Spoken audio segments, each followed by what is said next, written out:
Game loaded. And we are live. Let me just knock out the desktop audio so we don't have any, undue. Hi, Lusani. Lusani T. Sorry. Welcome. This is probably going to be an hour stream or a little less than that. So you're more than welcome to the chat, of course. Hopefully, I have everything queued up and I will not mess up too badly. So, what are we in here for? Folks, we are hacking the 5th. That's hacks for 5th edition, Dungeons and Dragons, and in the future, hopefully, other games. I'm also looking for volunteers who want to share their hacks with myself and the interwebs, and I'll be posting them as I do the program. Usually, I do this on the weekends, Saturdays or Sundays. Hopefully, it will be a regular thing. So, I'll be announcing them, of course, in all the places I announce things, in Twitter, on the Rafa Writer, on Tumblr, on the Rafa Writer, and of course on the Math Squad as well. So, welcome. Let's get to it, shall we? One of the cool things I like about 5th edition, especially Dungeon Master's Guide, is the factions. I've seen them work in some of the adventures, the Tiamat modules, the Giants ones, so they're pretty cool. And I said, well, I'm working on a gigantic adventure for Greyhawk, partly because that's the world I really, really like, and second, because, well, it's not getting a lot of love right now. And I don't want to go into the details. There's a lot of history there between Forgotten Realms and Greyhawk and TSR and Wizard of the Coast and all that. So I don't want to go in. Maybe some other day, but not today. But I said, I want to have factions in this mega adventure, which is titled, the working title is The Unnameable Terror, or The Unnameable Horror. Some people who know about Greyhawk might think they know what I'm talking about. And I wanted to convert that. So I looked at the Dungeons Master's Guide. Let's have a look at Dungeons Master Guide. It has 5 examples of 5 factions. The Harpers, Order of the Gauntlet, Emerald Enclave, Lord's Alliance, and the Centaurum, or the Centaurum. And it describes them, says creating factions. It gives you a sample faction. The Harpers, it says, well, you have a motto, beliefs, goals, typical quest. That's fair enough. But I said, wait a minute. Well, that gives you a hint of what you want to do. But what about alignment, right? I mean, not everybody and their grandmother is going to join a faction, right? And alignments are useful for that. Yes, I know that in the past, alignments have been very much a straitjacket. And then it got me, well, not all factions are created equal. These factions are what I might call a global faction. And what do I mean by that? Well, a global faction is a faction that has world/campaign reach. That's basically the rule for global factions.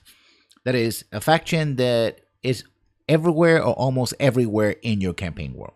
Of course, how big or how small your campaign world is entirely up to you.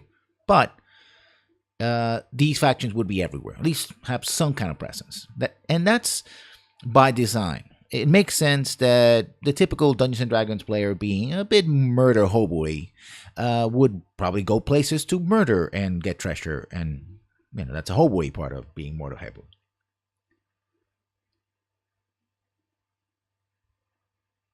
That is a very good point, and that's what we have. And you can see, Lucinati, we have different scopes, right? That's the first one, global, but we also have continental, regional, and national. Some things, when the global is that they have some kind of influence. Factions are not governments per se, although governments can be part of factions, usually. They're either above governments or below governments. Let's put that, okay, let's put definition of faction. Factions. As a note, let's put it as a note, are not governments. They are, and I messed that word up, groups are groups operating at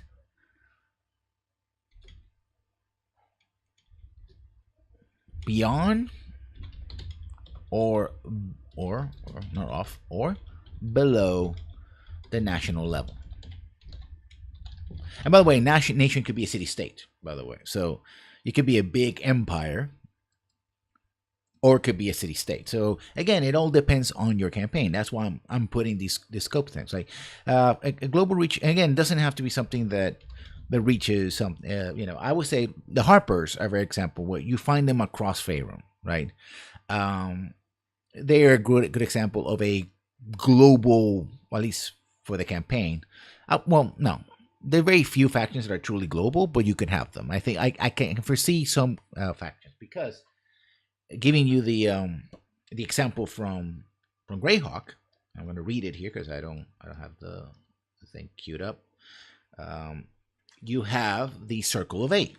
Like for those people who might not be familiar with Greyhawk, if you know any spells like Mordengan Disjunction and Mel's Acid Arrow, those come from the wizards that were members of the Circle of Eight. These were the player characters from Gary Gygax's own campaign.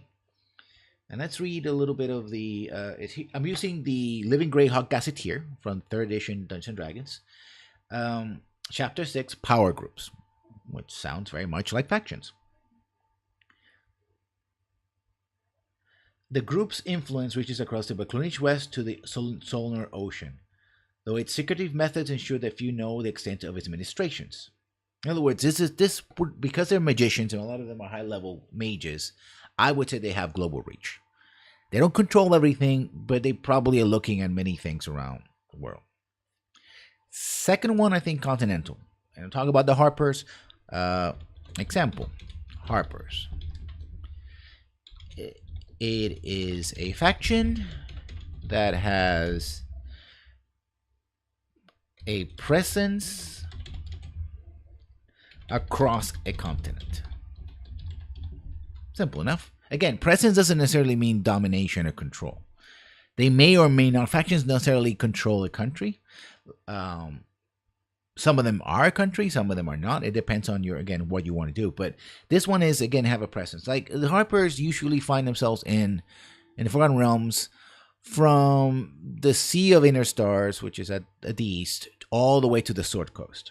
What is titled the generic North, as opposed to the North, which usually is Icewind Dale and North of Neverwinter and that sort of thing.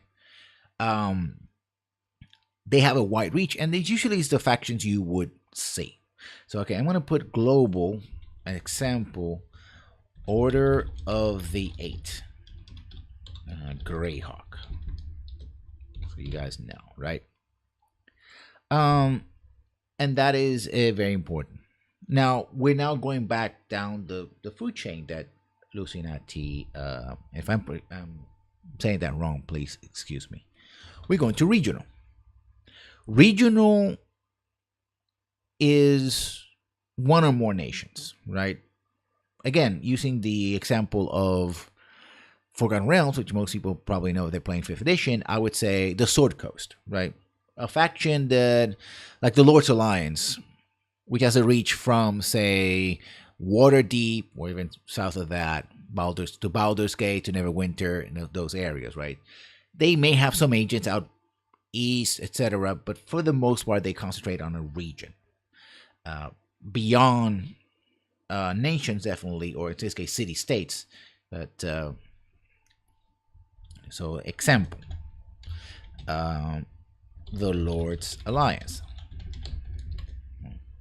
And national would be a good one to, be the ones that sort of, feature on, in a matter of a town or city or something like that. I could, for example, see national being sort of the smallest faction, although think about it, regional, national. Okay, let me. I have an idea for national. National would be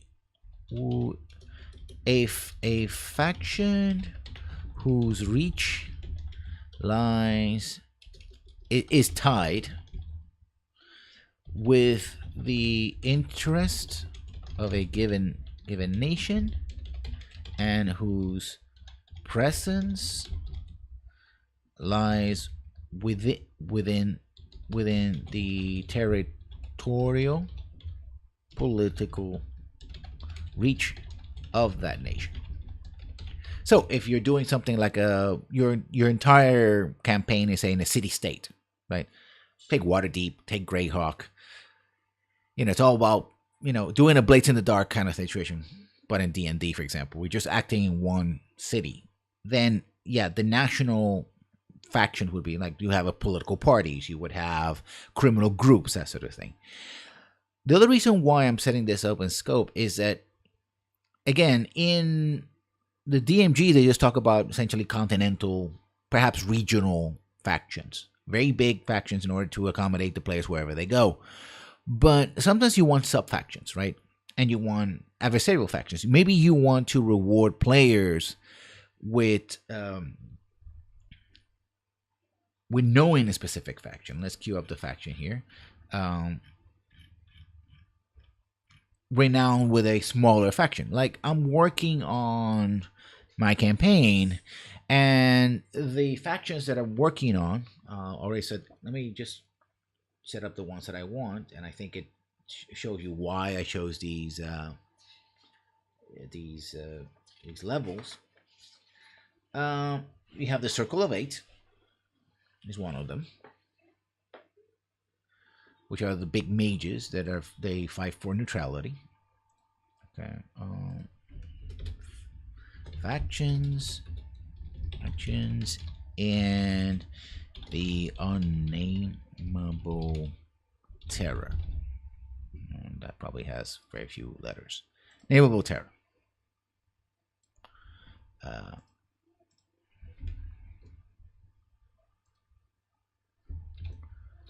We have, in no particular order, we have the Circle of Eight, global. We have the Knights of the Heart, or the Heart, yeah, Knights. Talk to the Heart. Specifically, the one they're going to be dealing with is going to be the Knights of Veluna. That one is regional. This one is regional.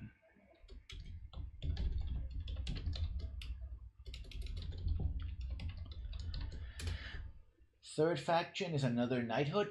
It's the Knights of Luna. National.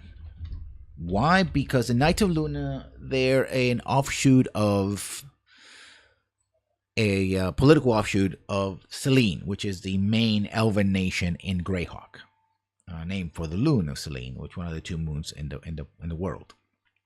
They're national. They have interest somewhere else, and the players will probably come in contact with them when they go to neighboring places. But their main focus is Selene and that. And we have the Knights of the Heart. If you want to make a comparison to Forgotten Realms, it would be equivalent of, say, the Order of the Gauntlet, right? They're paladins, they're knights, etc. Knights of Luna are more racial. They're mostly elves, half elves, that sort of thing. Then you want one that it's easy to equate, which is the Old Faith. That one is equivalent to the Emerald Enclave.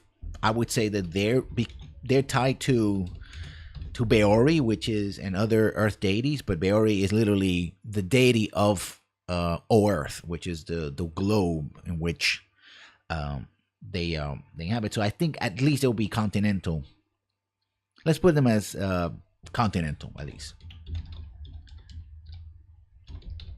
Wherever druids exist and they worship these deities, Beori and others, the Old Faith is there. And finally, because the book has what I would call maybe an evil, or at least not good faction, we're going to have, hopefully you've heard about this one, It's not in the book. It's mentioned as a nation, but they have a much wider reach than that. So it's going to be the Scarlet Brotherhood, which are order of monks, and they are not, and they basically are racialist. They're basically a racial entity. They believe that their type of race, human race, the Suol, should dominate the entire continent, right? Should rule everywhere. Hence, they're not pretty good people. Also, Suol tend to be pretty pale and or albino. So, any comparisons to modern human history are, purely coincidental. And they're certainly, I would say they're continental as well. For example, and I'm going to put here, there's other groups. They start, the adventure starts in, if you probably heard about this, near the what used to be the Temple of Untold Evil, in the in Vervobunk, that's a nation, and in the town of Homelet. Is it Homelet? Homelet, yes. And nearby, you have a group of gnomes in the Kron Hills. So they are a faction. Cool. I'm not going to put it here, but because they can be members of the faction, but they probably would interact with them and get, resources and the like. And so I think it's also interesting to mark smaller factions, like sub-factions. Let's put it under sub-factions. Sub-factions. Sub-factions. Ones that the players usually are not maybe members or agents of, but they can be, such as. By the way, any faction, there should be factions that the players can join or cooperate. Again, just being merely enemies of the players shouldn't qualify for being a faction. Let's go back to up here. Factions are not governments. They should be groups. They are. They are groups the players can join or interact with beyond being enemies. By the way, this is a work in progress, so I'll probably, when I put it up on the Math Squad server and in some other places, it will be, I'll probably have to rework it. So sub-factions. In this case, I'm sorry, that's a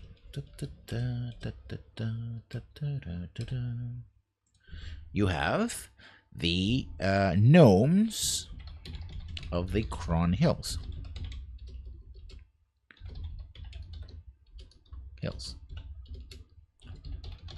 Another faction would be the Thieves Guild of the great city of Greyhawk. And some others, right? These are not the ones players can join, but certainly there will be ones that they are acquainted with and can get acquire renown with. So that way, and talking to the stuff I did on about a week ago, the first hacking the fifth. If you're going to give XP bonuses based on that system, and you can check the VODs here, and you can check my channel. It's called Expanding the Fifth on Lessons Learned. That's the channel on YouTube, so you can go back and check it there. If you give renown, you shouldn't give those XP bonuses, and vice versa, right? The renown has its own benefits. So Thieves Guild, Gnomes in the Kron Hills. Those are two examples of factions. Now let's go to alignments. That's one thing that, if you again, let me reread the description. The factions here have a motto. They have beliefs, and they have goals. But I find that using alignment, can be a good shorthand for these stuff, right? I mean, it shouldn't substitute it, but it's a good shorthand, right? Like, oh, what do these people believe in? Well, they're lawful good, right? Okay, I can see where this is going.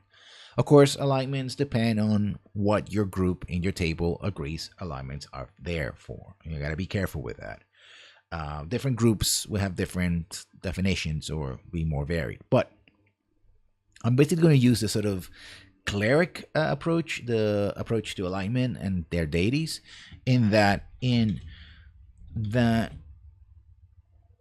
members, agents and members, which are not the same thing, agents, members can be of the same or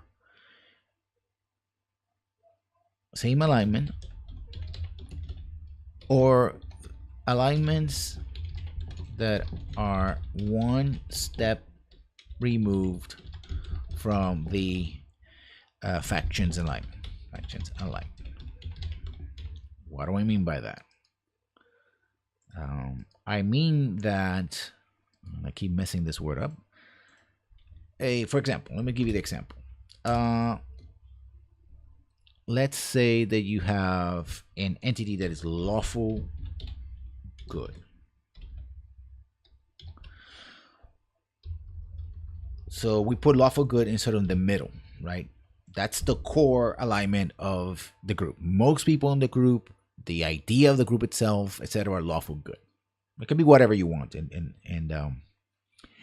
your world, but for this, is lawful good. So it would allow for me for two different types of alignments. It allows for neutral good. That's one step removed. They're good, but not lawful. And for lawful neutral. They're lawful, but not good. You say, well, what about chaotic good? Well, yeah, the problem is chaotic conflicts with the lawful, right? Except, okay, let's write that in the rule. Except for alignments. Thank you. Alignments that conflict or come in conflict with the core alignments of the faction. Work in progress, by the way. This is a whip. So let's go back to the ones that we have up here. Knights of the Heart. The Circle 8 would be neutral. Literally, that's what they believe in. Again, I'm going to read to you what they seek to do here, based on the book.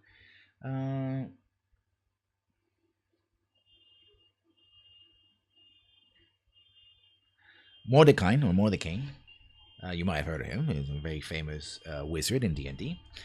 The Archmage, he's listed here as neutral, male human, wizard, level 20 plus, probably level 30, 27 or something. Formed the Circle of Eight as a tool to manipulate political factions of the Flanis. Again, continental, even global. Preserving the delicate balance of power in hopes of maintaining stability and sanity in the region. Mordecai's view of enforced neutrality is not tit-for-tat equality, but rather a detailed theoretical philosophy derived from decades of arcane research. He has fought ardently for the forces of good, most recently during the Greyhawk Wars, but just as often he worked on darker plots to achieve his end. In all things, the Circle of Eight prefers to work behind the scenes, subtly manipulating events to ensure that no one faction gets the upper hand. So this is a mega faction, if you will.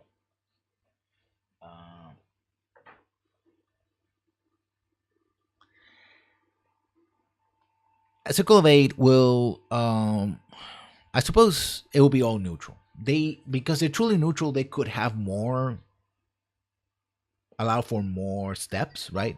They could have neutral good, lawful neutral. Actually, no, they would probably be neutral good. Oh yeah, good, all neutral, even chaotic neutral, like all neutrals. Yeah, probably they'll stay all neutral, right? They would be, for example, they would be lawful neutral,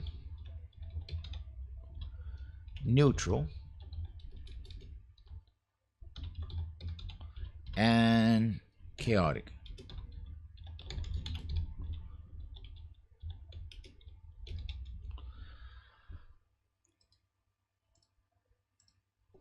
That's for people who join in. Already has his own members, and some of them are good, some of them evil. They're all over the place. I wouldn't change that original makeup, but for chosen agents, that would be the guideline, at least for this rule set. The same thing would go for the Old Faith. They're mostly druids, so they will also be neutral, and they will be lawful neutral to neutral good. The Scarlet Brotherhood, on the other hand, they are lawful evil. Evil. They are tyrannical in their approach. So they would they accept lawful good?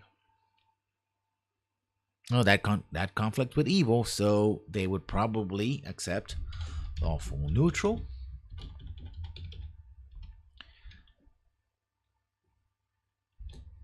Lawful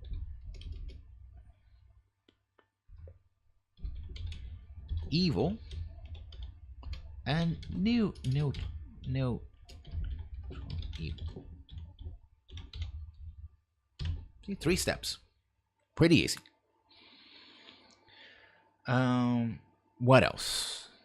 Yes, of course. Agents and members. Now, the factions, there's 8 ranks, and they have ranks. For example, he give you a Harpers have Watchers, Harp Shadow, Bright Candle, Wise Owl, High Harper, depending on how much renown you have.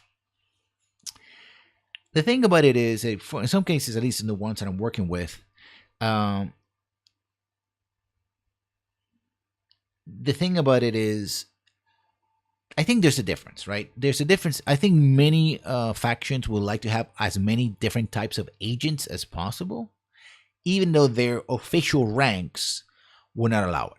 Like, say, the Old Faith. The Old Faith would probably have bards, would have rangers, and it would have, of course, druids, and maybe the odd nature cleric. But what if the threat comes from a city? They don't have agents there, right? Those are the members. Those people who are, they do the powwows. And sorry, I apologize. That's sorry. They do all the meetings, right? They do meetings. They set the goals for the organization. They're part of the leadership, etc. But agents not necessarily do that. They're the people on the field, right? And maybe the Old Faith, just like the Emerald, sorry, I blanked out on that. Yeah, the Emerald Enclave might need a rogue or 2, might need a knight, perhaps, right? Because the threat may come from, if it's threat between nature and mankind, where mankind is going to destroy a forest. They might want to have somebody in power in that city as an agent or a connection, and say, well, here's what you want to do. So essentially, the rule would be very simple for the agents, and that it's like agents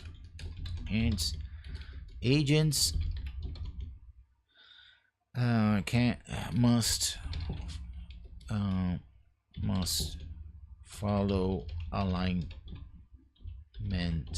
rules and acquire renown.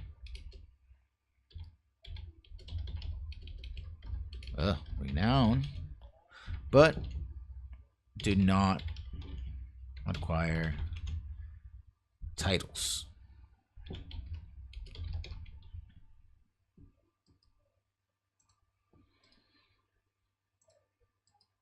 It's with a C, not with a D. That's basically the rule. So you get all the points, you get from 1 to 50, whatever 1 points. You get some of the benefits, and many of these benefits are, they're not like a credit card. You get benefits for being a member. They just, you are a useful agent to them, etc. And also, I think allows for perhaps a player trying to be an agent of multiple factions, perhaps, right? And allows them for more leeway than if they were members, full-time members. Would not be. So okay, let's go back to this group. So neutral. Those are Knights of Luna are chaotic good, and membership. Okay, members are elves, fighters, mages, and probably bards. Those are the members. The Old Faith. All these were there. Neutral again. Neutral. Their members would be bards, rangers, and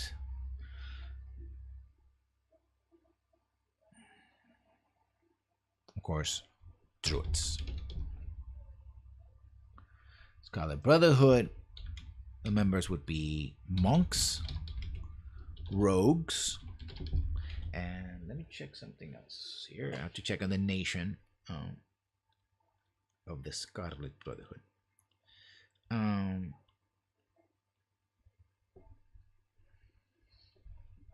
Stoneholds, Sterich, Star Barbarians, Chilans, Sea Breezes, Sea Barons, Scarlet Brotherhood. Yes.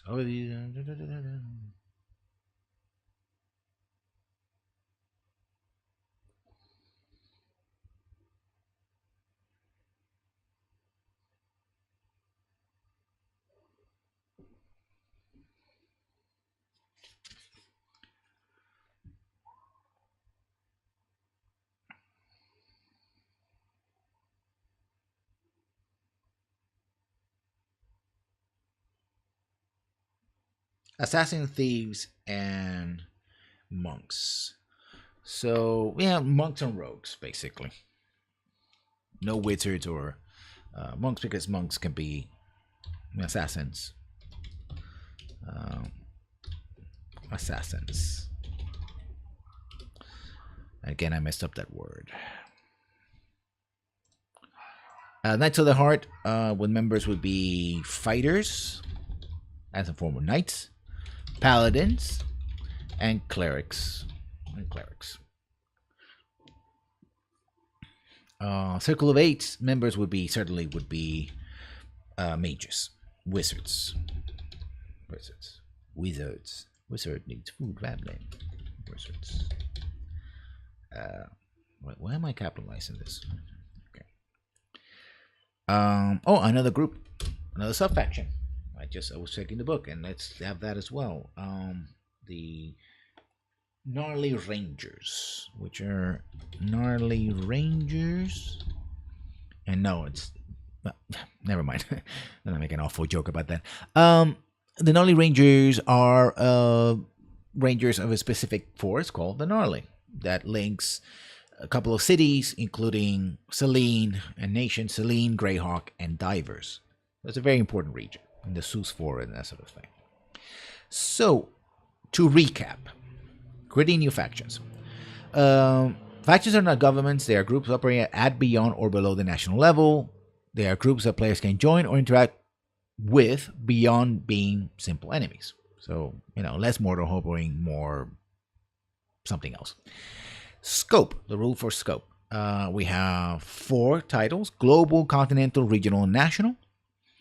And I think they're pretty self-explanatory. Factions, particularly in the Unendable Terror, which is the adventure I'm working on, which I already have the first part written down. I have to go to the second part. Circle of Eight, which is a global organization of wizards that works behind the scenes to maintain neutrality. The Knights of the Heart, Knights of the Luna, which are a regional knighthood that wants to protect the region of the west near Dive, which includes the country of Luna, Verbobank, and other areas. They're regional. Knights of Luna, which is particularly a political group of dissidents, of elven dissidents. So they're national. The Old Faith, which is continental, because anywhere they're mostly druids. Everywhere where the deities of nature are worshipped, they will be also at druids and clerics of nature. A Witcher, they're there, so they're continental. And the Scarlet Brotherhood, they're continental, lawful evil group of monks, rogues, and assassins who want to conquer the entire world. They're probably the equivalent of the Centaurum or Centaurum. But in this case, they're lawful evil. I would say the Centaurum would be neutral evil. You know? And we have a couple of sub-factions, which the players cannot join, at least not at first, but they can be associated with. Well, I suppose they could be joined in as background, right? If you're a thief and you come from Greyhawk, then you remember the thieves that killed the Greyhawk. You can do that. But for the time being, they're just factions that the players interact with, such as the Gnomes of the Crone Hills, the Thieves Guilds of Greyhawk, of Greyhawk, the Greyhawk, and the Gnarly Rangers. And the rules for alignments is that agent members can be the same or similar, or alignments that are one step removed from the faction's alignment, except for alignments that conflict with the core alignment of the faction. Such as, if the group is lawful good, members and agents can be neutral good or lawful neutral. The difference between agents and members: agents must follow alignment rules and acquire renown, but do not acquire titles. It's up to you as a GM or DM and your group to decide whether the players start as agents and then move up to members if they're of the groups that we talked about, they're compatible with the group, or they remain agents, right? And now we go for the last part of this, which is converting monsters. I'm going to convert one monster, just one monster from the 3rd edition Manual of the Planes. And that is And this is, of course, a fantasy spelling in a language, which is not my first language to begin with, the Yuri Dezu, which is a Tanari. It's a demon. They changed the names in 2nd edition, blah, blah, blah. You know the story about that. If you don't, it's fascinating. You should check it out.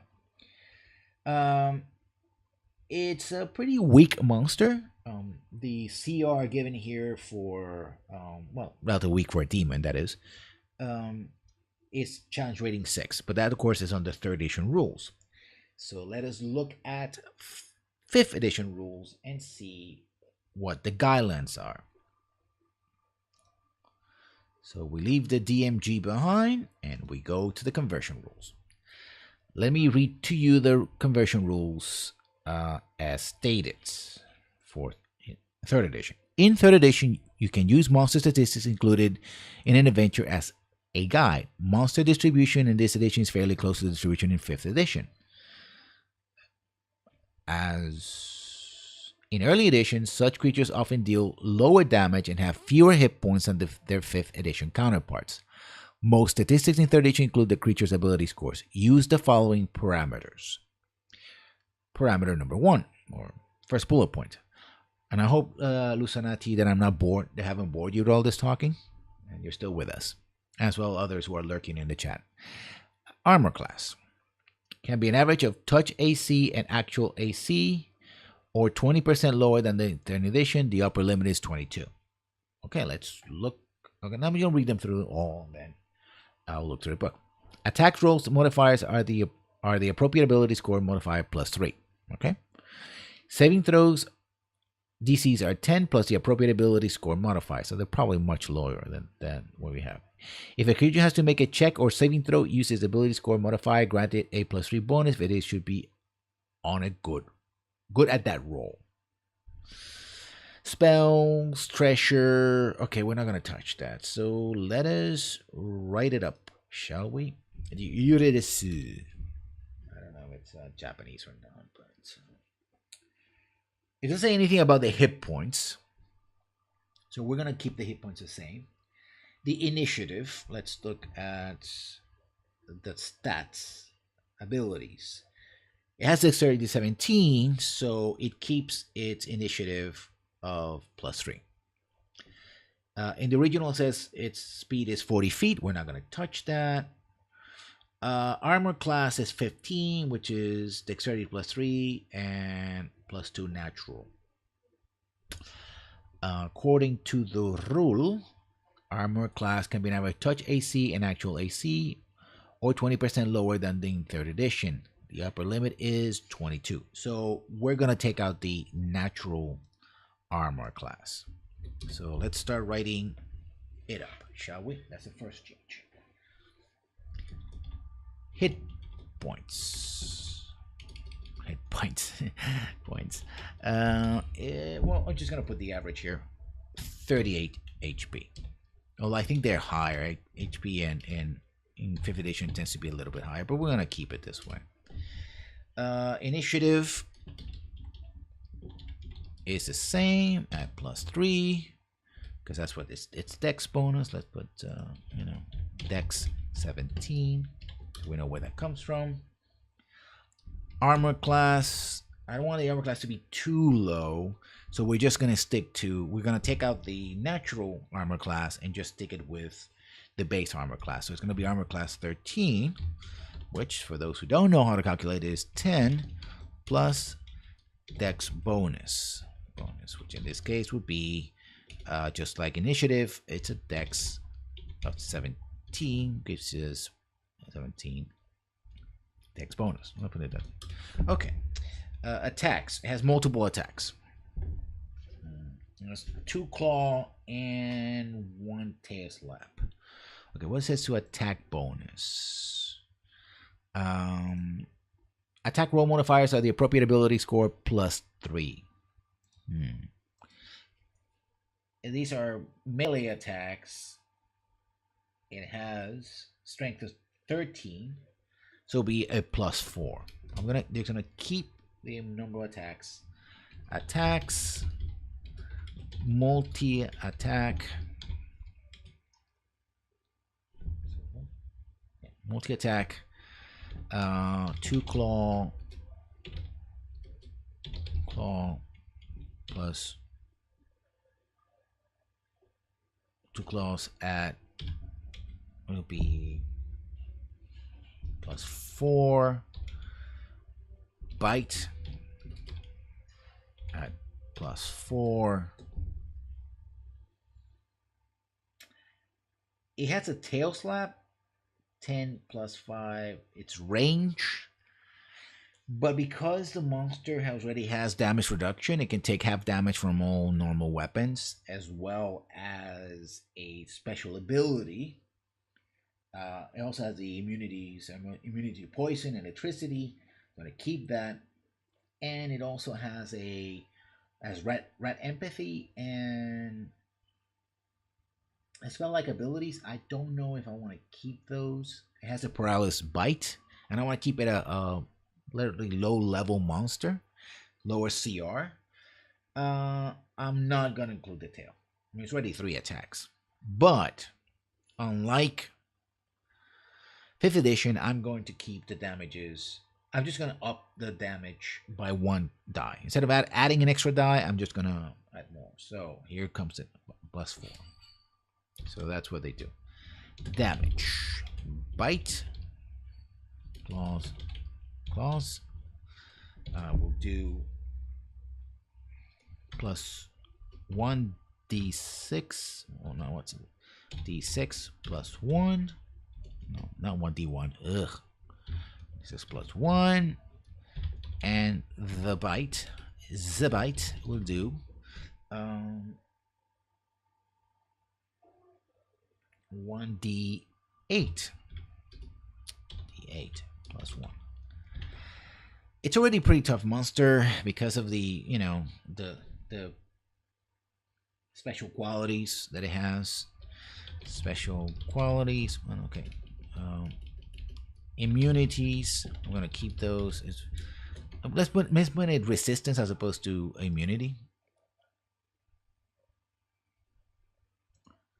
Let's make them resistance then. Resistance is to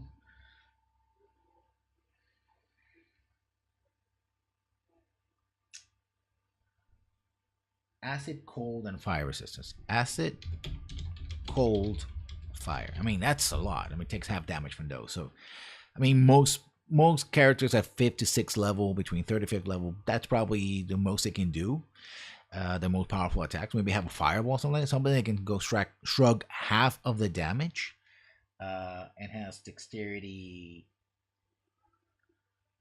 13. So yeah. Saves. I want to put the let's put the saves first. Put them here. Saves. It says saves are. They throw a DC are 10 plus appropriate abilities, gun modifier. If it has a pretty good save, I would say dexterity because they're pretty sneaky. That should be the one that gets an extra +3. So,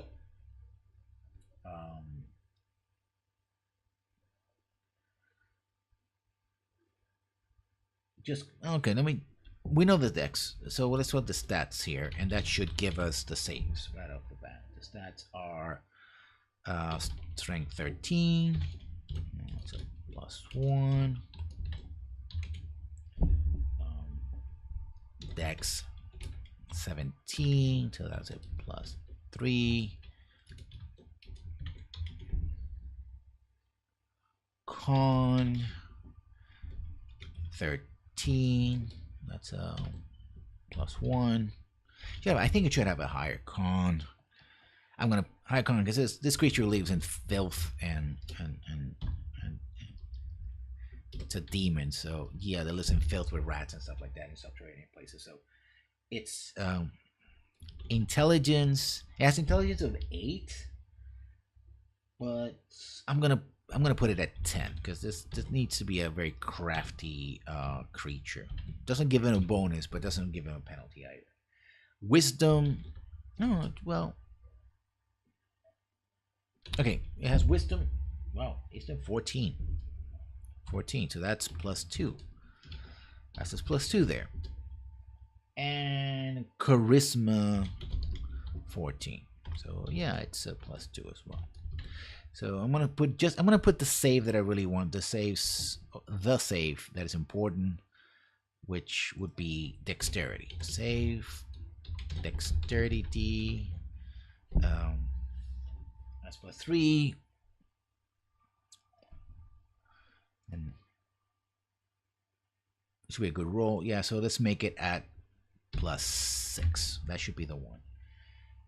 Skills, we're not going to use those. Feats, again, don't use them. Organization, numbers, it's going to be a solitary enemy, so we're not to worry about that. Alignment, of course, alignment is always chaotic evil. It's a demon. Alignment.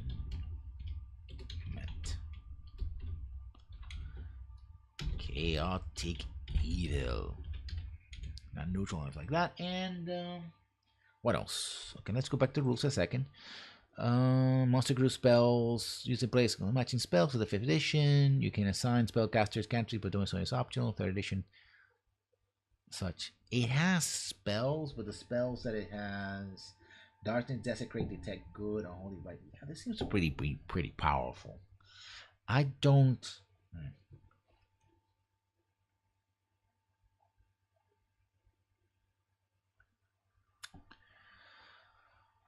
I'm gonna give it darkness. Spells. I know it's not being very faithful, right? You can always change it, but it's what I need for the enemy to be this way, right? Multi attack or weapon attack. Attack +1 +3. This is a short sword.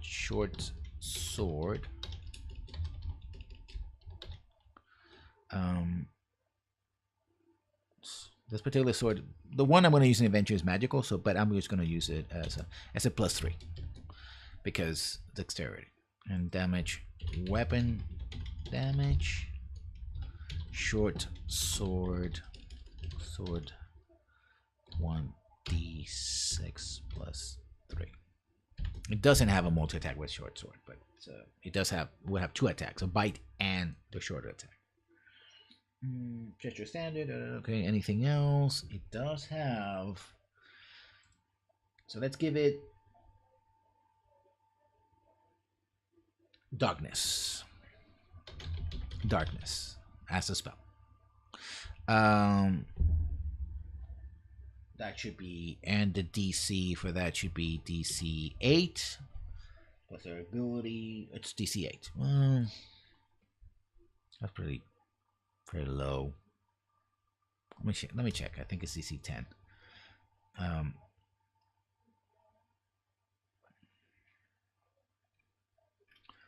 No, the rules don't say anything about DC. You can assign spellcasters to say is. So I'm gonna give it. Well, you don't. Okay, I'm gonna save the one for spells for a while. Again, this is a work in progress. It has rat empathy. It has 2 special abilities. Special abilities. Number 1 is paralysis bite. Paralysis. Those hit by aggressive bite must succeed a 42 save, which would be a con save, or be paralyzed for 2d6 minutes. Again, I'm basically lowballing this little creature, so actually, saving throw DC are 10 plus the appropriate ability score modifier. Okay, I can give him paralysis has con of 15, so I'm gonna give it DC target paralyzed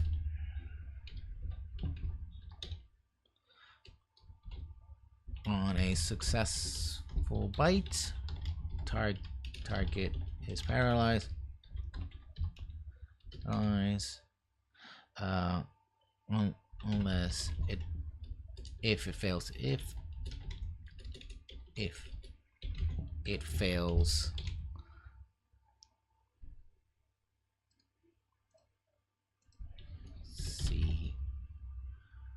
PHB, if it fails a DC 10, this is con has 15, DC 12.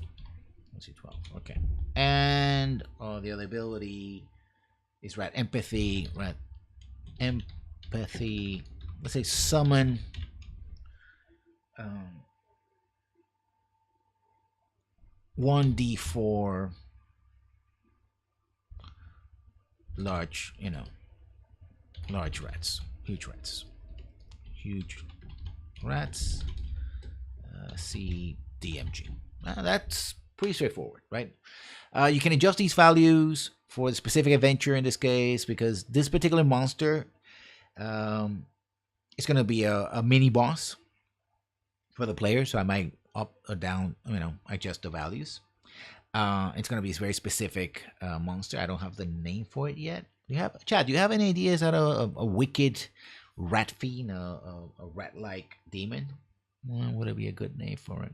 Well, we'll have to come up with it as soon as I can. But for now, sorry, I'm talking too far away from the mic. But for now, those are the hacks for today. Hacking the 5th factions and monsters. Most of it was factions. If you're interested in seeing these rules, I'm gonna post them.